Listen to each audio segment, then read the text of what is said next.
हाँ तो व्यूअर्स, आज हम लोग जो टॉपिक डिस्कस करने जा रहे हैं बेटा वो है लिमिटेशंस ऑफ वेस्पर थ्योरी और सम पीपल से VSCPR थ्योरी। तो लिमिटेशन ऑफ वेस्पर थ्योरी जो है हालांकि बहुत अच्छी थ्योरी है, छोटी छोटी बातें हैं जो इस थ्योरी को डिस्टर्ब करती हैं। आज उन टॉपिक्स को लेकर हम लोग डिस्कशन करते हैं। You can say VSEPR theory और some people call it fraction पे तोड़ के VSCPR theory. The thing is same।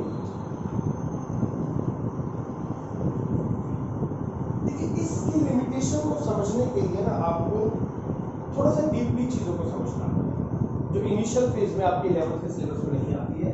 Still मैं आपको इसकी लिमिटेशन बताता हूँ प्रॉपर एक्सप्लेनेशन। देखिए, फर्स्ट लिमिटेशन क्या है? फर्स्ट लिमिटेशन है कि ट्रांजिशन मेटल्स की जो शेप है, some of the transition metal, not discussing about every, जो शेप्स हैं can not be explain properly, be explain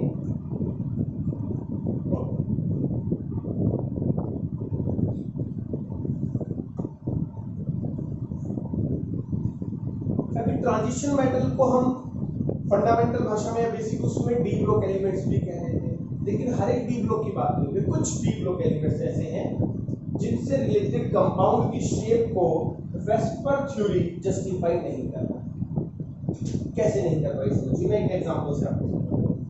मान लीजिए I have a compound PeCl6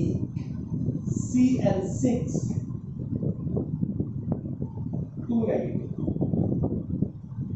ये मेरे पास कंपाउंड है, that is tellurium hexachloride. Okay, तो मुझे इसकी वेस्पर थ्योरी से शेप बनानी है। तो वेस्पर थ्योरी से शेप बनाने के लिए मुझे सबसे पहले तो पता होना चाहिए कि जो टेलुरियम है ये किस ग्रुप में आता है मेरे पास। तो अगर हम बात करें बेटा जी ओल्ड स्टाइल से P, oxygen, sulphur, selenium, tellurium और पोलोनियम, तो ये हमारे पास आता है ऑक्सीजन फैमिली के अंदर, और ऑक्सीजन के वैलेंस इलेक्ट्रॉन होते हैं 6।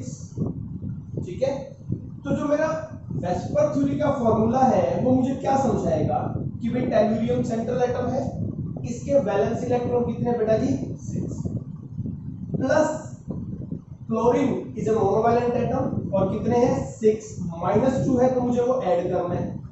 तो value comes out to be 14 divided by 2, that is 7। अब 7 अगर है तो हाइब्रिडाइजेशन विल बी sp3b3, और जो शेप बनेगी उसे हम डिस्टॉर्टेड ऑक्टाहेड्रल या पेंटागोनल बाइपिरामिडल कह सकते हैं। ठीक है जी, the shape should be pentagonal bipyramidal, और यू कैन से डिस्टॉर्टेड। तो ये तो है जी वेस्पर थ्योरी का रिजल्ट। लेकिन जब हमने इसकी शेप, टेक्नोलॉजी, एक टेक्निक होती है बेटा क्रिस्टलोग्राफी, क्रिस्टलोग्राफी से when we are going to determine its shape, it is quite different from pentagonal bipyramidal, और you can say pentagonal bipyramidal shape इसकी नहीं आई। तो इसका मतलब क्या हुआ, वेस्पर थ्योरी गलत हो गई, और you can say VSEPR theory की लिमिटेशन आ गई। बट वो लिमिटेशन आई क्यों, वो समझिए। देखिए, एक्चुअल में क्या हुआ है, वेस्पर थ्योरी चलती है फंडामेंटली कि भाई सेंट्रल एटम के वैलेंस इलेक्ट्रॉन, जितने वैलेंस इलेक्ट्रॉन है कितने हैं 6। अगर किसी वजह से ये एलिमेंट अपने वैलेंस इलेक्ट्रॉन्स की काउंटिंग में गड़बड़ कर दे तो इसमें वेस्पर थ्योरी का तो कोई प्रॉब्लम नहीं है, समझ रहे हैं। तो टेलुरियम जैसे कुछ एलिमेंट्स बेटा जी ऐसा ही करते हैं कि एक नया इफेक्ट यहाँ पे जनरेट हो जाता है जिसे हम नाम देते हैं inert pair effect. Inert pair effect, नीचे की तरफ आते हुए इनर्ट। और what is inert pair effect, पहले समझिए, हर एक चीज आपको क्लियर होगी। इनर्ट पेयर इफेक्ट होता क्या?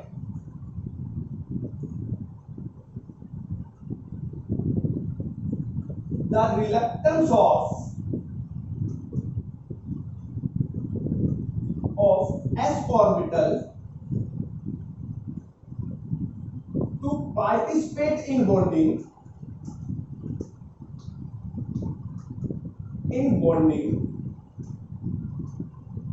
is called inert pair.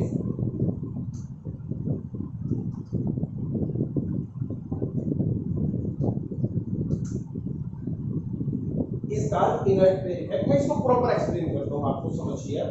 देखिए जब हम इनर्ट पेयर की बात करते हैं तो एक्चुअल में क्या होता है हमारे पास, आप ये तो समझ ही गए कि TeCl6 का क्या शेप आएगा। मैं यहां लिख देता हूं, according to VSEPR theory it should be pentagonal bipyramidal या फिर डिस्टॉर्टेड ऑक्टाहेड्रल। Pentagonal bipyramidal. अब हमें ये जस्टिफाई करना है कि ये शेप किस वजह से गलत हो गई, यानी कि वेस्पर थ्योरी किस वजह से अपनी शेप को जस्टिफाई नहीं करता। ठीक है जी, तो उसके पीछे का रीजन ये इफेक्ट होता है, जिसका मतलब समझिए, the reluctance of s orbital to participate in bonding. यानी कि कई बार क्या होता है, जो s ऑर्बिटल्स होते हैं बेटा, उनके इलेक्ट्रॉन बॉन्डिंग में पार्टिसिपेट करने से मना कर देते हैं। कैसे, वो भी समझिए।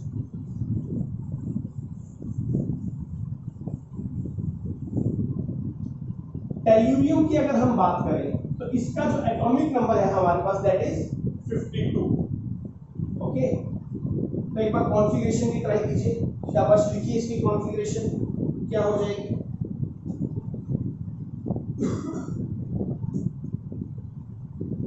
One S to, 2s2, 2p6, 3s2, 3p6, 3d10, 4s2, 4p6, count कीजिए, 10,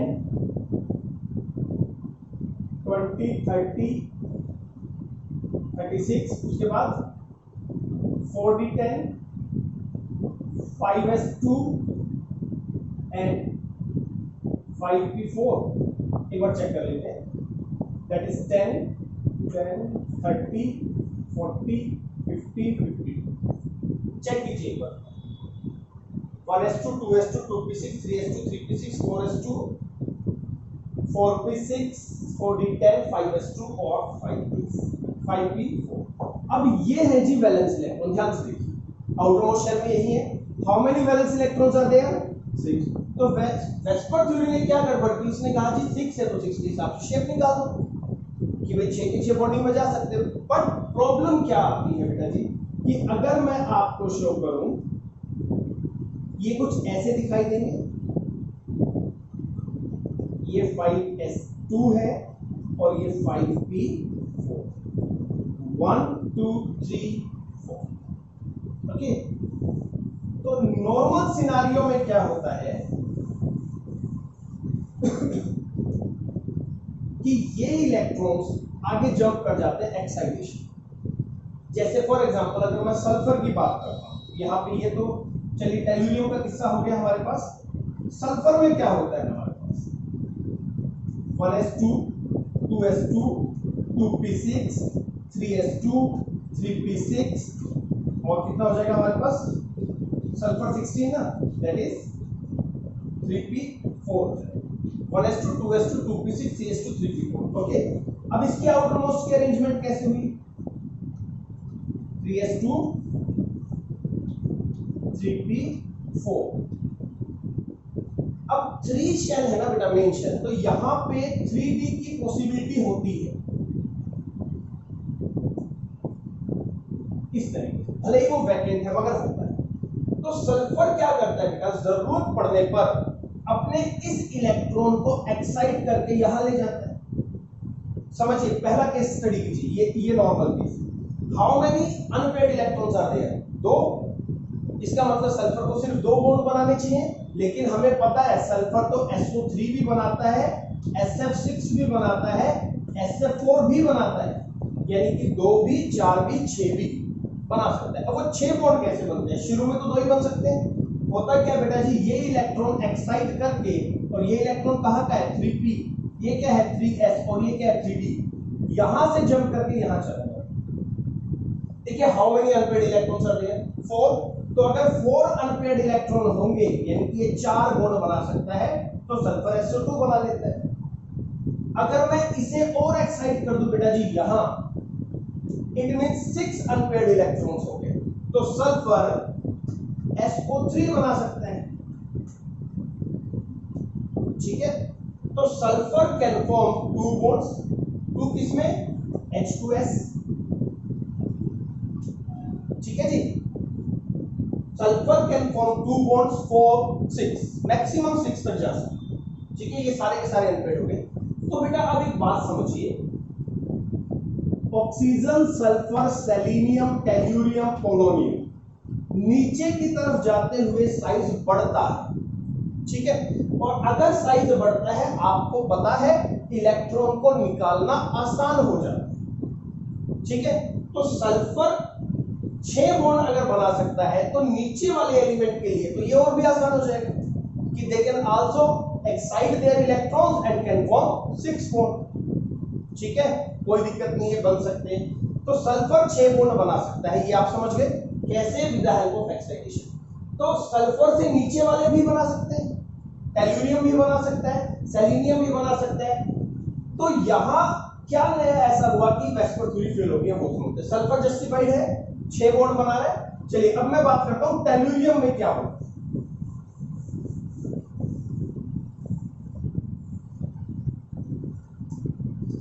ये देखिए टेल्यूरियम की अगर हम लोग बात करें, 52 था हमारे पास।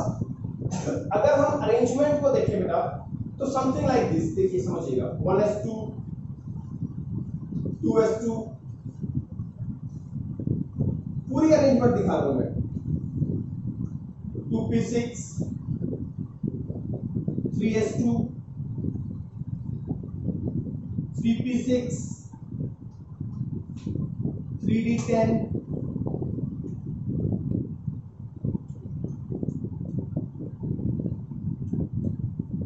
after that 4s2 4p6। एक बार पूरी अरेंजमेंट से आपको काफी चीजें समझ में आ जाएंगी। 4d10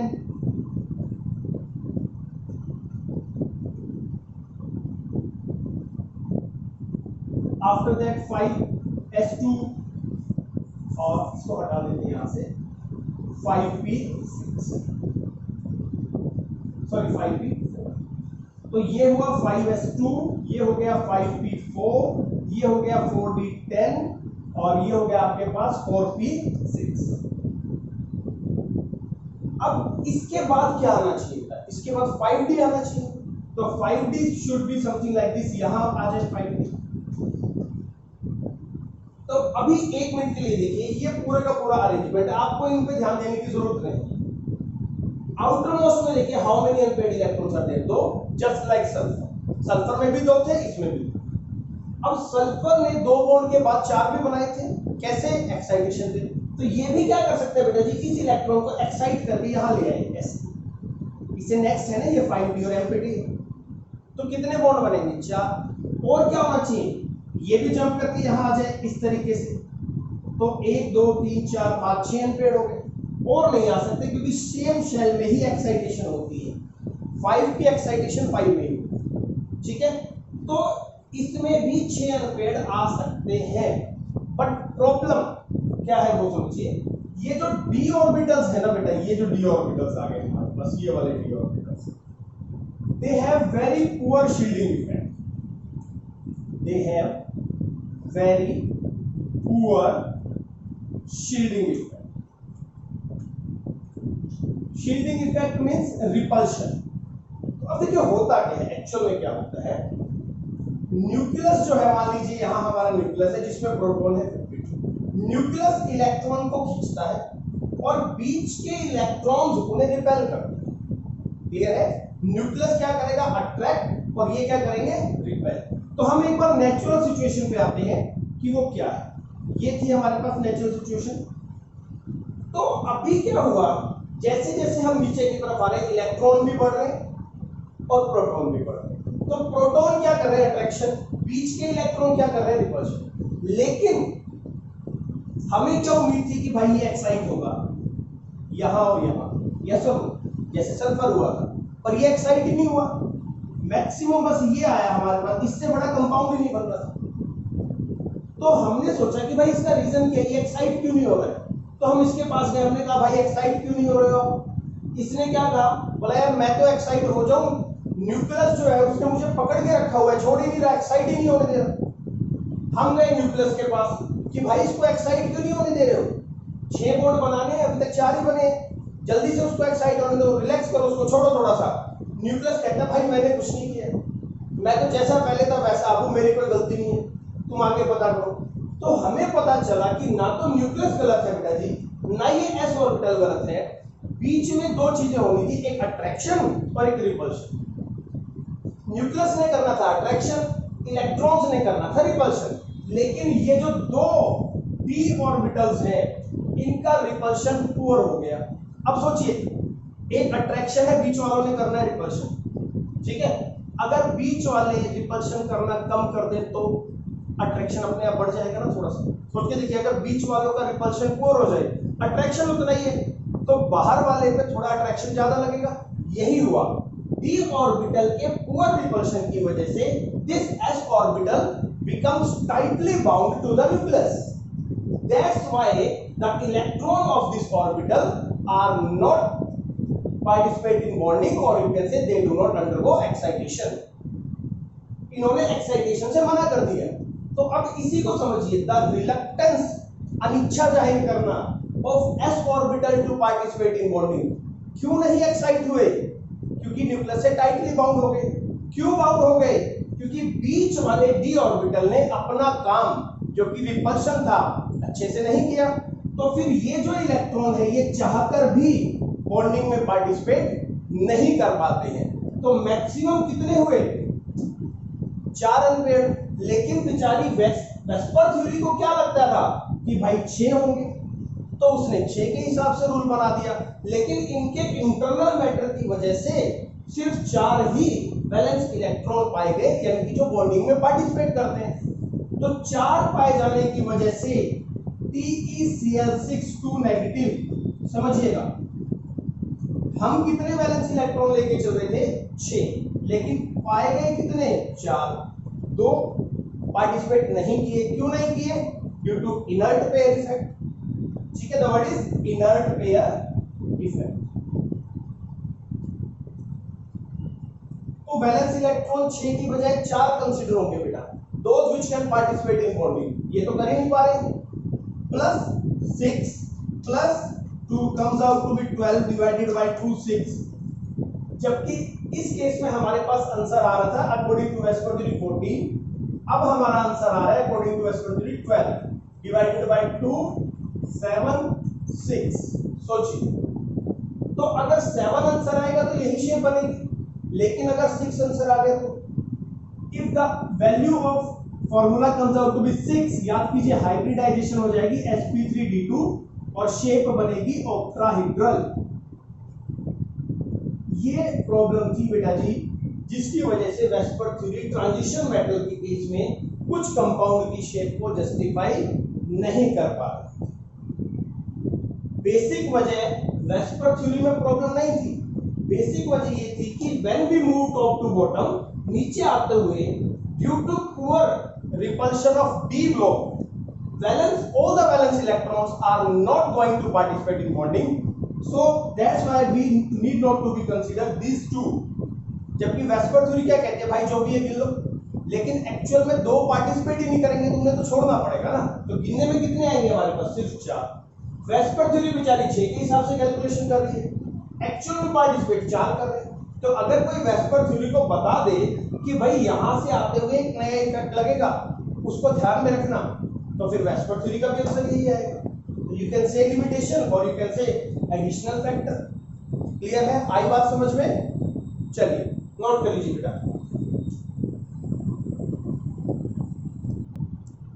चलिए सेकंड लिमिटेशन को देखते हैं बेटा। कहीं ना कहीं वो लिमिटेशन भी रिलेटेड तो इसी चीज से है, पर फिर भी लिमिटेशंस कंसीडर होती है। तो that is isoelectronic species. Isoelectronic species, सबसे पहली बात आइसोइलेक्ट्रॉनिक स्पीशीज क्या होते हैं बेटा? those which contain same number of electrons are considered to be isoelectronic species. Those which contain same number of electrons. For example, if we are going to take IF7, इसके valence electron consider करें, iodine के 7, fluorine के 7 into 7 that is 49, 56. ठीक है जी, तो total valence electron is 56. Next TeF7 negative, tellurium oxygen family का member है, अभी हम लोगों ने समझाया बेटा, तो 6, फ्लोरीन 7 into 7 प्लस अगेन 56. तो अगर वैलेंस इलेक्ट्रॉन सेम आते हैं तो इसका मतलब होता है बेटा जी कि VSCPR और वेस्पर थ्योरी से इन दोनों की शेप सेम बननी चाहिए. तो जब हमने इसकी शेप बनाई तो वो तो आई हमारे पास पेंटागोनल बाइपिरामिडल,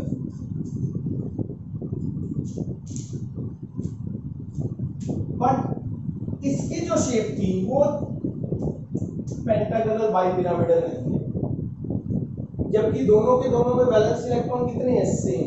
अब इश्यू वही है, हमें लगता है कि इसके 6 इलेक्ट्रॉन्स हैं, लेकिन बेटा जी tellurium due to inert pair effect 6 की जगह सिर्फ 4 ही वैलेंस इलेक्ट्रॉन शो करता है. दो जो इलेक्ट्रॉन्स हैं s ऑर्बिटल के वो बॉन्डिंग में जाने से मना कर देते हैं, कहते हैं जी हमें कोई लेना देना नहीं है, हमें तो आप इनर, देखिए हम दो कंसीडर करते हैं ना, आउटर मोस्ट शेल में जो होते हैं उन्हें हम वैलेंस इलेक्ट्रॉन बोलते हैं, उनका काम होता है बॉन्डिंग में पार्टिसिपेट करना. तो जो s ऑर्बिटल है ना that is 5s2 sorry and 5p4, ये s कहते हैं कि जी हम न्यूक्लियस से इतना टाइटली बाउंड हैं कि हम पार्टिसिपेट या बाहर जा ही नहीं सकते हैं. आप ये मान लो कि जैसे हम है ही नहीं, हमें इनर शेल में मान लो, हम आउटर शेल में है ही नहीं, कंसीडर ही मत करो हमें अपना, उसके बाद जो आपको करना है करो. तो अगर ये पार्टिसिपेट ही नहीं करेंगे बेटा, भले ही ये फिफ्थ शेल में है, वैलेंस शेल की एक्चुअल डेफिनेशन होती है those which can participate in bonding. Normal case में आउटर मोस्ट के सभी इलेक्ट्रॉन बॉन्डिंग में पार्टिसिपेट करते हैं, लेकिन there are some special cases due to inert pair, ये जो इलेक्ट्रॉन्स हैं s ऑर्बिटल ये बॉन्डिंग में पार्टिसिपेट नहीं करते. ठीक है जी, तो वैलेंस इलेक्ट्रॉन जो हमें लगता है 6 है, अब वो 6 की बजाय सिर्फ 4 होंगे. तो अगर 4 होंगे तो हमारी कैलकुलेशन बदल जाएगी, और अगर कैलकुलेशन बदल गई बेटा तो फिर वेस्पर थ्योरी से हमारी, जिसको हम VSCPR थ्योरी भी आजकल बोलने लगे हैं, की शेप भी बदल जाएगी. ठीक है, तो दो लिमिटेशन है बेटा जी, first in case of transition metal, another one in case of isoelectronic species. ठीक है, नोट कर लीजिए. Thank you.